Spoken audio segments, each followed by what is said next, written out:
So, just the NPAs, they wanted release of prisoners 400. I said, I have surrendered, conceded too much too soon. Lahat ng mga leader nila binitawan, the Tiamson couple, which is really the ideologues dyan, freely, so that they can talk, the leaders. Now they want 400 release. My God, that is already releasing all. Para na akong nag-amnesty, which is usually given after a successful negotiation.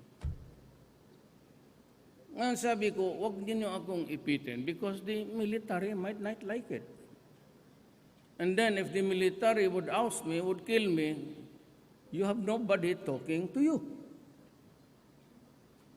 Pag ang military magalit, hindi naman sila sabihin mo hindi sang-ayon sa akin. But they would always support you if they think that you are right. If 400 is 400, it is already as if the talks are over and there is a successful formula. So what is there to show? You want individual declaration of ceasefire. I'm just asking for a document which says that we are now in a ceasefire mode, signed by the government of Oslo, who is offering the good offices for us to negotiate. Yan eh. Now, if you ask too much, this is a country that is not authoritarian. I head the executive department, but I consult people and the military, especially in these matters. Of course, nobody stood up right on my face to say it's not good. But during our talks, on our coffee time, relaxed moments, they would make suggestions. And you can get a good vibration of what they want. So timpla-timpla ako dito in the same manner that you have the Politburo, that you vote on whatever you want for things to evolve in these talks. Mahirap kasi ang... so, nag-withdraw kayo sa ceasefire. So, am I supposed to do the same? Kaya gaya po tumaya. Just go ahead. I will decide in the fullness of God's time. Mahirap yung akala ninyo ako lang kasi nanalo ako tapos ako na. Kasi ako diktador And I have to be very, very careful. I have to, this Congress to consider, which is co-equal body. As a matter of fact, they lay down the policies of this government. They initiate laws. And I said, I have to temper. I have to calibrate my moves vis-a-vis when I deal with Congress and with the military and the police. Now, what is important is that they must have respect.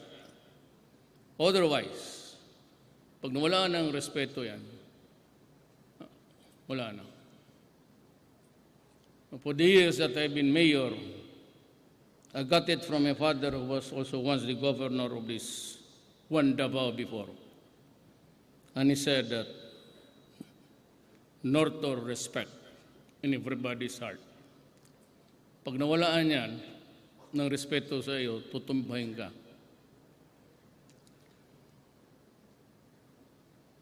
All these years, tanungin ninyo dito sa Davao, kung naghingi ba baski piso dyan sa mga negosyante.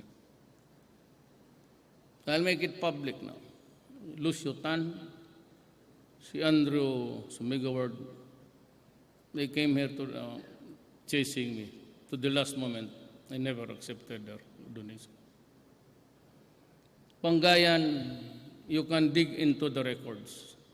In 1988, they were already their group. Kasi magkaibigan kami. Not because they wanted to voice their own candidate, but because we were friends, family friends. Kaya sila gumastos. Look at the records sa election na. 1988, nagbibigay na yan. Hanggang ngayon, a bigger slice of the contribution came from there. Because we were friends. And when I asked for their help in 1988, this was the answer.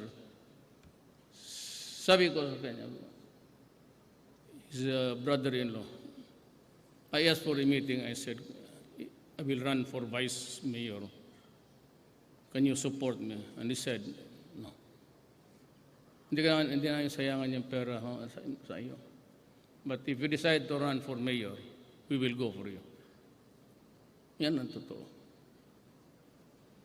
So yung akin was just the millionaires of Davao. Ni Boy. But ito naman mga kababata ko. Wala akong utang. Kaya ganito. If you want to enforce the law, if you want yourself followed, kailangan magkaroon ang respeto ng mga tao. Especially the police. I can bullshit you anytime because dito wala silang nakita na may gambling dito na humihingi ako. That's why I survived. I never lost an election since 1988 until the presidency. Nasusunod ang gusto ko dito, why? Kasi pinakita ko sila, wala kayong masilip sa akin. Patayan, yes. Alam mo itong buhay na ito, madali lang istorya na ngayon itong mga, tama yung sinabi ni Bit Aguirre. If you rape, if you take marijuana, shabu, get drunk, and rape a child, tapos ipipilit mong human right, ikaw? Hindi tayo magkaintindihan dyan. Tuloy, sige ng mga pare. Sus Marius. To si Bacani ang fired the opening salvo ko, you started it not. Kayo lahat ang mga pare sa pulpito. Lahat ng tapos ngayon ito si Mercado, stop bullying the church. You read Ariel Rofo's book, Altar Secrets. It's online. Now, basahin ninyo. And if you think na binastos ko ang simbahang Katoliko, tell me after reading the book, and if majority of you in this room says that I was wrong, I will resign. Total meron man kayong registry. Just read the book kayong lahat. Tapos you write me, all of you. Itong listahan man ninyo nga nandito who are present. Write me, and we will have a plebiscite, and I will resign. I give you my commitment now. During the campaign, ganun ang hamon ko. Kayong mga tao, Katoliko, na gustong pumunta ng langit, as if it is really true, sige, doon kayo sa mga obispo at pare. Kayong lahat na gusto pumunta ng impyerno, dito kayo sa akin.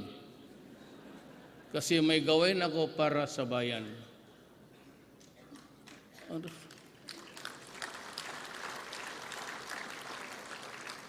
I always believe, sa Ateneo kami, sabi ko, lahat kami. Tingnan mo dyan sa Mark Falby, the priest who was charged in LA for molestations. Tingnan mo yung biodata niya sa Google. Last assignment, Davao City, dito sa Ateneo. At an early age, we were already being molested. Pagkumpisal, lapit pa yung muka, baho pa ng bunganga, to ask what your sins are, only to be, hanggang doon lang naman. Lahat kami hinihipo habang nagko-confess. Hindi mapag-bless me, Father, for I have sinned. Yung mga pare,